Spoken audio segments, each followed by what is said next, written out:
All right, welcome everyone to today's episode of the Ari Lewis Show here on Israel National Radio, Arut Sheva.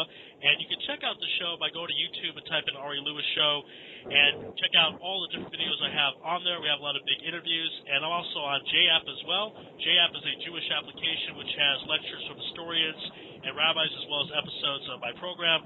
So you can find JApp from their website, www.j-app.me, or you can download it from iTunes or Google Play stores. Of course, we're very excited. A lot of sports going on, and who better have on than the sports rabbi himself, Josh Halickman. Sports Rabbi, how you doing out there? Good. How you doing, Ari? Hey, doing great. So let's talk about Israel basketball, the latest. Maccabi Tel-Aviv got the win over Maccabi Haifa a few weeks ago. They're in first place right now. What do you think has been the difference between them and Hapoel Yerushalayim lately that has given them the number one seed? Listen, Maccabi Tel-Aviv has a number of things that make them a better side right now. They have depth, they have professionalism, they play in Europe, and they play more often. And we saw that this past Sunday night. Maccabi Tel-Aviv played Hapoel Yerushalayim in the State Cup final, which is a knockout type of tournament. And after a very even first half, I turned around and I said to one of my boys and a friend sitting on either side of me, I said, let's see how Maccabi comes out at the beginning of the third quarter because this is now money time. I said, I bet you anything. I put my money that Maccabi Tel-Aviv is going to come out and just blow away this game that was being played in Jerusalem, and that's exactly what happened. Their depth just caught up to Hapoel Jerusalem. They've been having trouble with some of their stars. Dante Smith and Dylan Kitchen has been out injured, and they really only had Bracy Wright playing well. Joseph Jones center hasn't been playing up to par, and Tony Gaffney as well. And Maccabi Tel Aviv, even without Sofo, they did not have Sofo for this game. You're looking at Alex Pius, who started playing in his happy zone again, which is right in the middle of the lane and right by over the basket. He played phenomenal. Pargo has turned into an absolute leader on this team, knowing that he can take a big shot when he has to, and he knows that, but he also has to get everybody else involved, and he's done exactly that.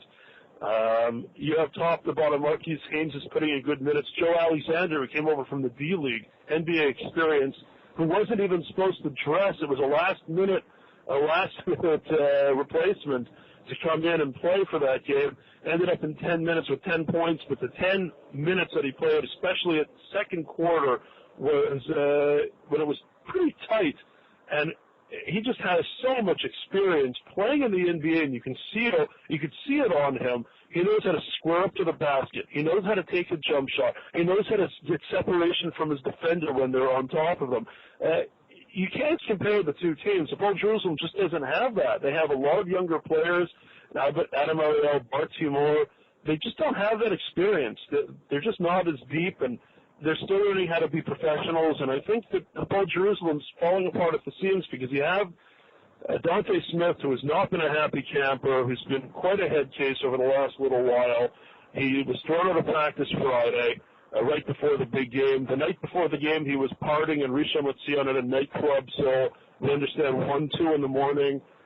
You can't have that. If you want to be a professional, you wonder why Dante Smith isn't in the NBA, all you have to do is look at the last week and you'll understand. You're talking about Maccabi Tel Aviv, the European champion, all right? This is the champion. Forget about being champions of Israel and won their 6th straight Israel State Cup. They're the champions of Europe. I think that Hapoel Jerusalem, they talked a big talk going into that game, and Friday, Ori Alon, their owner, was on, and he was talking a big talk. They were getting the stages set up by Kikar Safra and the Center to have celebrations.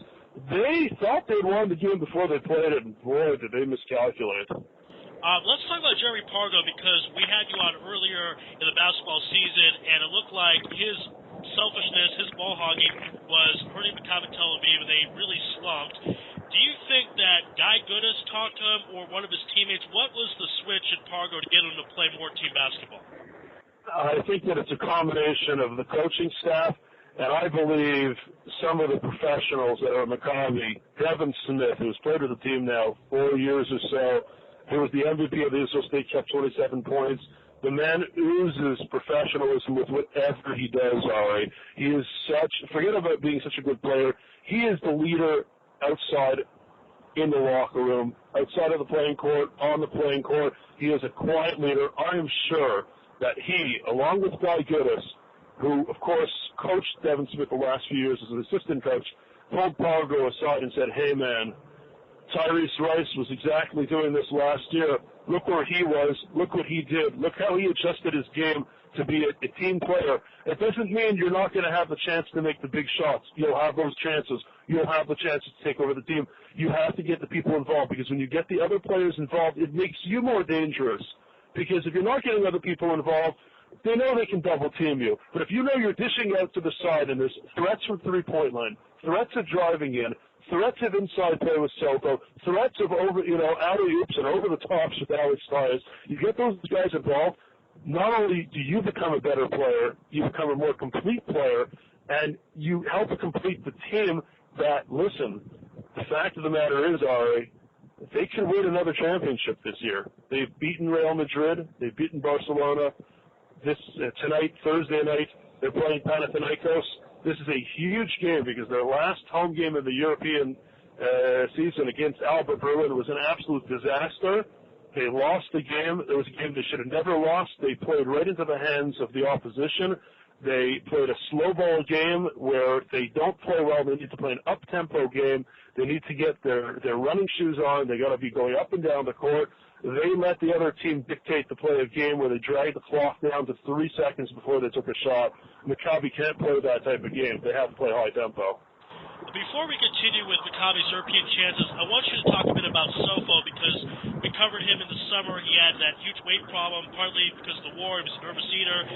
Do you think he's back in his shape that we expect Sofo to be at to play at a high level? Yeah, I mean, he's back in shape, there's no question. Sofo took off all the extra weight he put on. If you look at Pablo Sandoval, have you seen a picture of him in spring training? Yeah, he's a big fella. He had a few extra cheeseburgers, yeah? Yeah, he did. This summer. So you have to figure, if people who are listening know Pablo Sandoval, know what he looks like right now, and knows what his playing weight is. It's the same thing with Sofo. Sofo came with the camp looking exactly like Pablo Sandoval. It took him 4 months to take off that weight. He's been playing really, really well. Unfortunately, he mucked up his ankle right before, I believe in the last or second to last practice before the State Cup final. Did not play. He was actually not even at the game, which surprised many. There was some criticism, but at the end of the day, the most important thing for them, they knew they could beat Whole Jerusalem without him, but they need him for the European games, and he's going to get healthy. That ankle's going to, I'm sure he's been off the ankle, and Sofo's the type of player that he'll take a number of cortisone shots if he has to get himself back on the court. So I think all that criticism is a bunch of hogwash, somebody trying to come up with a nice, big, fancy story. And listen, Sofo's playing good ball, but you know who's in town right now? Tell me, who is? David Blue is in town. All right, David Blue, a big supporter of Israel basketball, played for Maccabi Tel-Aviv, and has been on the show a few times. Why is David Blue back in town?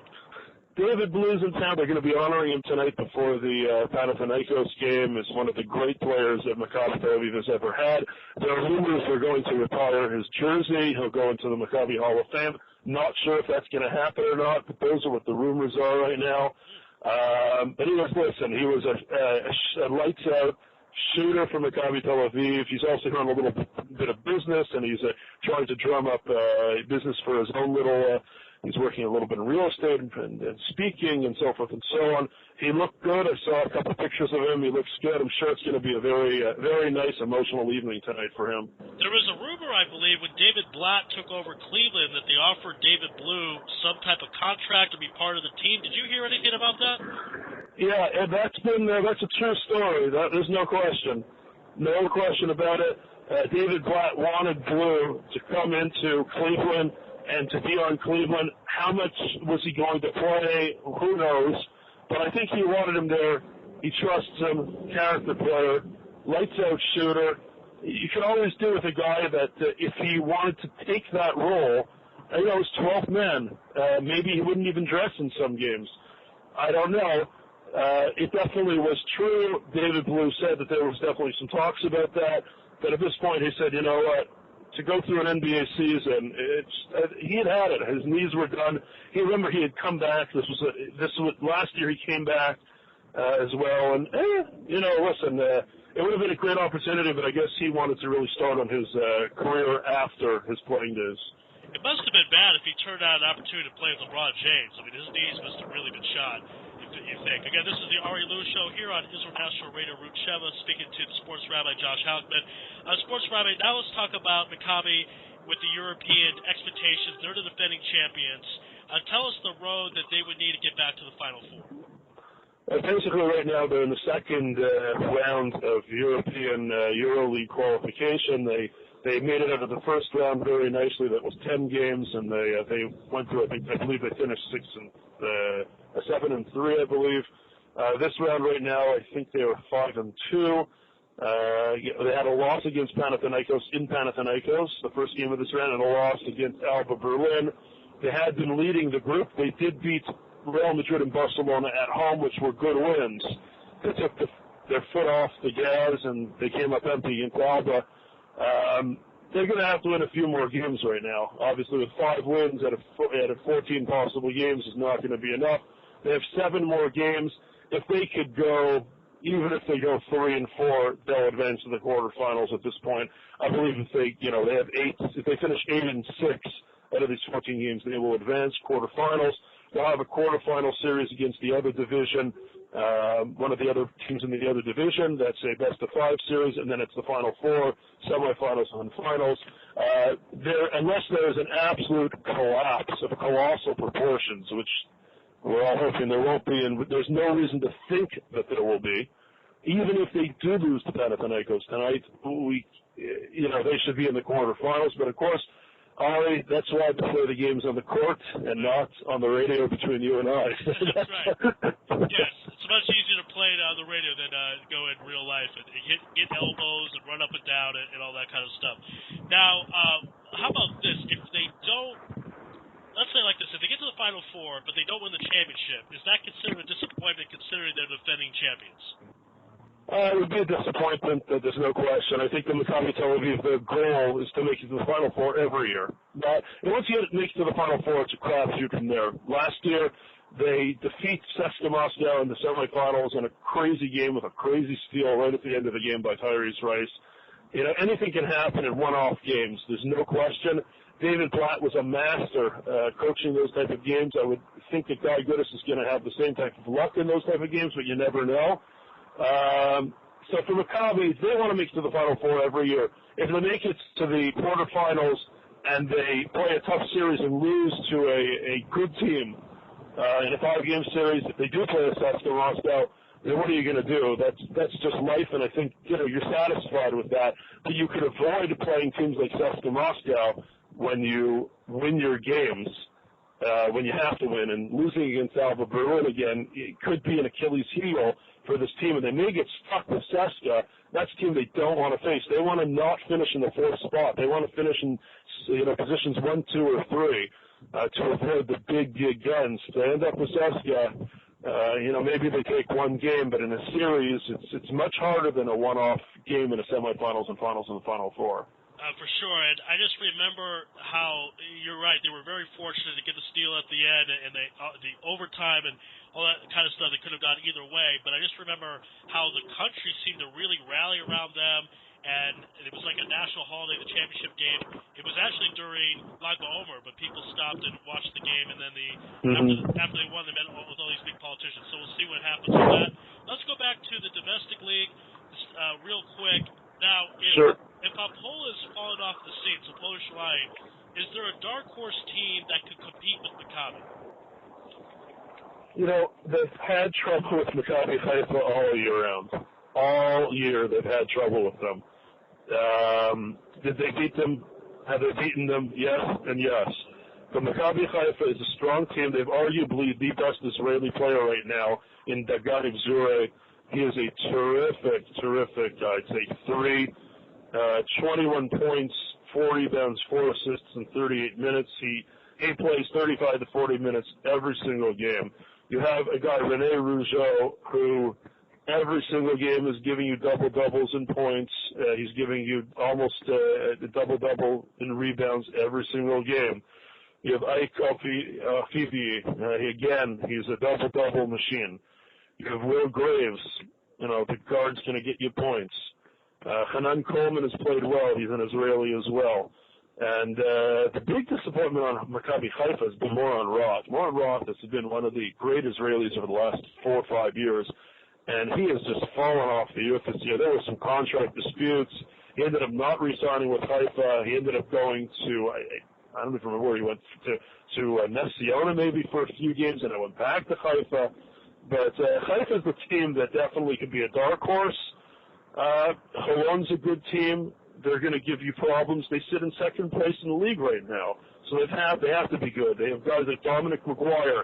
The guy had a triple-double this week, all right, 16 points, 10 rebounds, 11 assists for Holon in a home loss to Naharia, which is not the team you want to lose to, but eventually they did lose.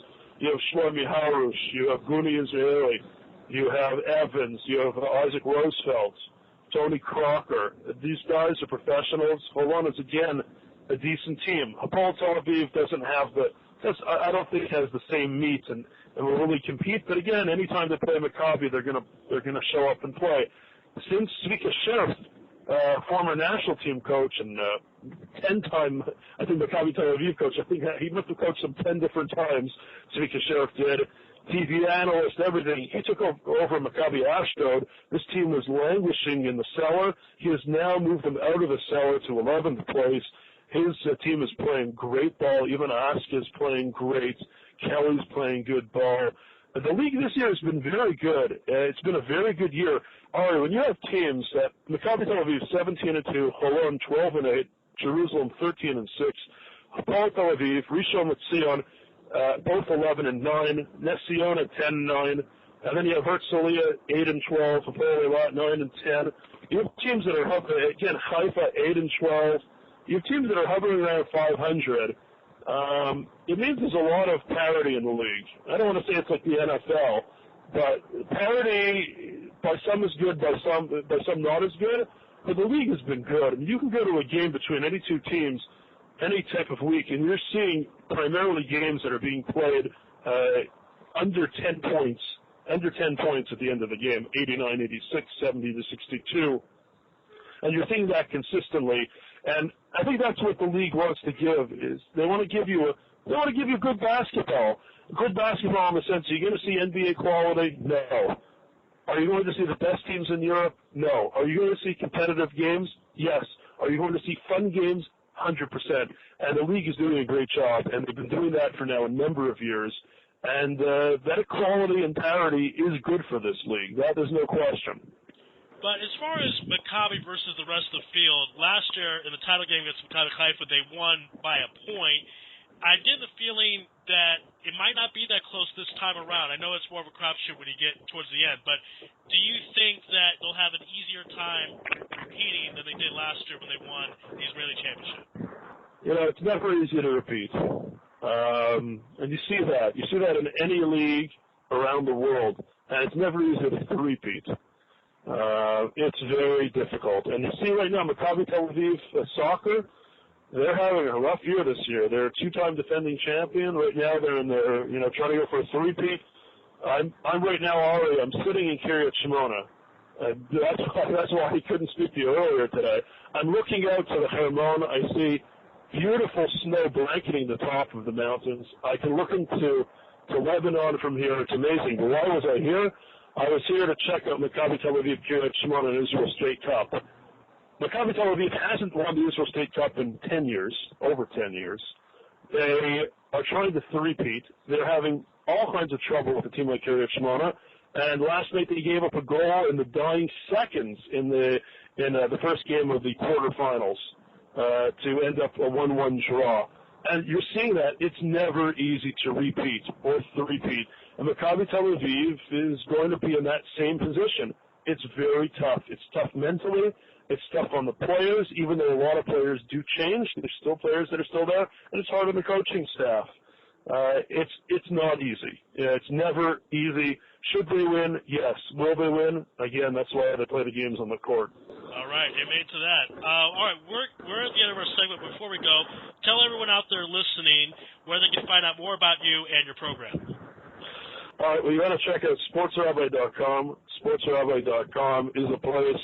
It's a leading source for Israeli sports. We cover football, soccer. We cover basketball.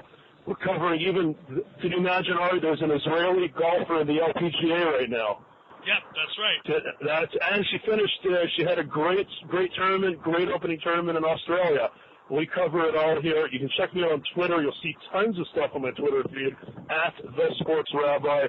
I tweet a lot of stuff, commenting about Israeli sports, and it's always a great place to see. I also have a live show right now on my website, sportsrabbi.com, every Tuesday night, Israel time, 8 o'clock. I get together with a few guys, and we bring on some guests, and we talk Israeli football. We analyze what's going on, and that's been a lot of fun. We've been doing that for the last few weeks. It's podcasted as well. Had been podcasted now for a number of years, but we've gone live, and that's 8 o'clock every Tuesday evening. All right, great stuff. Glad to hear about that. And everyone check out the Sports Rabbi's website, sportsrabbi.com. Thanks for being on the program today. Enjoy all the sporting action, and we will speak soon. And everyone out there listening, again, this is the Ari Lewis Show on Israel National Radio. Part 2 of this program will be with Raphael Geller. We'll talk some more Israeli soccer. Sports Rabbi, thank you so much. Be well out there. My pleasure. Take care, everybody. All right, be well.